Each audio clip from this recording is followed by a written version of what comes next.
देखिए, आज press conference करने की नौबत इसलिए आ गई कि पार्टी के द्वारा प्रदेश स्तरीय से लेकर के पंचायत स्तरीय तक इवन जो भी हमारे कार्यकर्ता साथी जुड़े हुए हैं, सभी के सम्मान के लिए पार्टी लगातार काम कर रही है। और आपने देखा कि पिछले दिनों प्रदेश कार्यालय में भी बुला करके राष्ट्रीय कार्यकारी अध्यक्ष महोदय के द्वारा हर जिले से कई साथियों को और कई पदाधिकारियों को बुला करके सम्मानित किया गया था। इसी कड़ी में कल गया जिले में भी सम्मान का कार्यक्रम चल रहा था।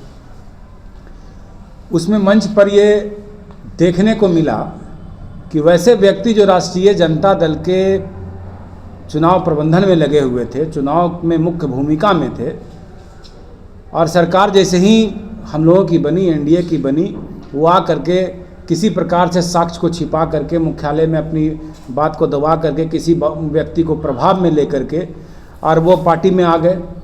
और इन सारे कृत्यों को देख करके जो जनता दलियों के लोग हैं काफ़ी हताश महसूस कर रहे हैं। और मैं आपको इस प्रेस कॉन्फ्रेंस के माध्यम से ये बतलाना चाहता हूँ कि जो जनता दलियों के मूल साथी हैं, जो आदरणीय नेता नीतीश कुमार जी के विचारधारा से सहमत रहे, जनता दलियों के विचारधारा से सहमत है, वो इन सारी बातों को देख करके लग रहा है कि उनकी हकमारी की जा रही है। आखिर जो व्यक्ति 20 साल 25 साल से बिना किसी भी लोभ लालच के, बिना किसी पद के और आदरणीय नेता की विचारधारा को जन जन तक पहुंचा रहा है, क्या उसकी ये गलती है कि वो चुनाव में दूसरे दल का समर्थन नहीं किया? आप जहां तक हमारे जिला अध्यक्ष की बात कर लीजिए, तो इनका तो खुद मामला है जो संदिग्ध है।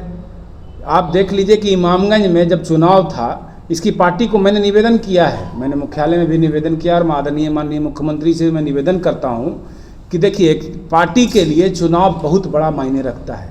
चुनाव के बाद जो नंबर जनता देती है उसी के आधार पर सरकार बनती है और उसके अनुकूल काम होती है। तो चुनाव में अगर किसी व्यक्ति का जो मामला है वो कंट्रोवर्शियल है, तो वो व्यक्ति बिल्कुल, वैसे व्यक्तियों को पार्टी में रहने का कोई हक नहीं है। पार्टी उन लोगों पर कार्रवाई करे।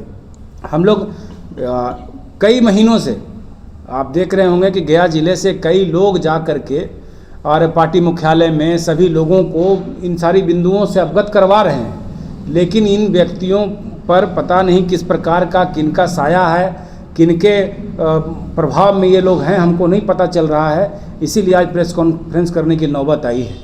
हम किसी भी प्रकार से जनता दलियों के मूल साथियों का अपमान बर्दाश्त नहीं कर सकते हैं, क्योंकि चुनाव के समय में पंचायत स्तर से लेकर के प्रखंड स्तर से लेकर के सभी कार्यकर्ता बूथ पर जा करके और झेलता है, वहाँ की परेशानियों को झेलता है। और मंच पर साझा करेंगे वो लोग जो प्रबंधन देख रहे थे राष्ट्रीय जनता दल और अन्य पार्टियों का, ये कतई बर्दाश्त नहीं होगा। हम माननीय मुख्यमंत्री जी से आज के आज ही आग्रह भी किए हैं, उनको पत्र के माध्यम से मैंने इन सारी बिंदुओं से अवगत करवाया और अनुरोध किया है कि इन सारे विषयों पर माननीय मुख्यमंत्री जी अविलंब संज्ञान लें, जो कि एक सजग कार्यकर्ता होने के नाते मैंने ध्यान आकर्षण उनको करवाया है। स्पष्ट बताइए, इसके लिए आपकी जवाबदेही किसकी है जिस तरह की स्थिति है? बिल्कुल, इस तरह की जो स्थिति है इसके लिए मूल रूप से जिम्मेदार यहाँ के जिला अध्यक्ष हैं। जिला अध्यक्ष की ये नैतिक जिम्मेदारी बनती है कि वो वैसे पदाधिकारियों को चिन्हित करे कि किसने पार्टी के लिए काम किया था और किसने पार्टी के विरोध काम किया था। ठीक है, मैं ये मानता हूं कि कुनबा को बढ़ाने के लिए नए लोगों का स्वागत होना चाहिए, और जो साथी किसी कारणवश हमसे छूट गए थे उनका भी स्वागत हम दल में करते हैं, लेकिन उनको छोड़ करके नहीं जो 20 साल 25 साल से बिना किसी स्वार्थ के हमारे साथ जुड़े हुए हैं। क्या ये अपराध है अगर कोई हमारी पार्टी छोड़ के नहीं गया? तो इन सारी बातों को चिन्हित करना यहाँ की अध्यक्षता कर रहे जिला अध्यक्ष की नैतिक जिम्मेवारी है, और उनका तो खुद मामला कंट्रोवर्शियल है।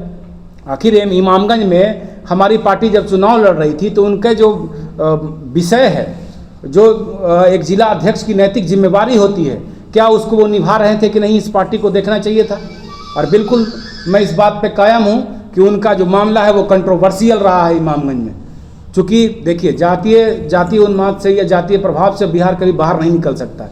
लेकिन मैं एक बात और स्पष्ट कर देना चाहता हूँ कि इस जिला अध्यक्ष महोदय के विरोध में गया जिले से कई डेलीगेट्स जा करके पटना में इनके विरोध में कई विषयों पर अवगत करवाए हैं, जिसमें कि हमारे दल के एक दिवंगत सुनील जी थे, सुनील सिंह जी उपाध्यक्ष थे, उनकी पत्नी ने भी कई मामलों को उठाया है। मैं इस विषय में बहुत नहीं जाना चाहूँगा, लेकिन अन्य महिला नेत्री ने भी इस विषय को उठाया है, लेकिन किसी प्रकार की कोई कार्रवाई इन पर नहीं होना कहीं न कहीं ये दर्शाता है कि मुख्यालय प्रभारी महोदय या फिर मुख्यालय में बैठे हुए लोग इनको संरक्षण दे रहे हैं।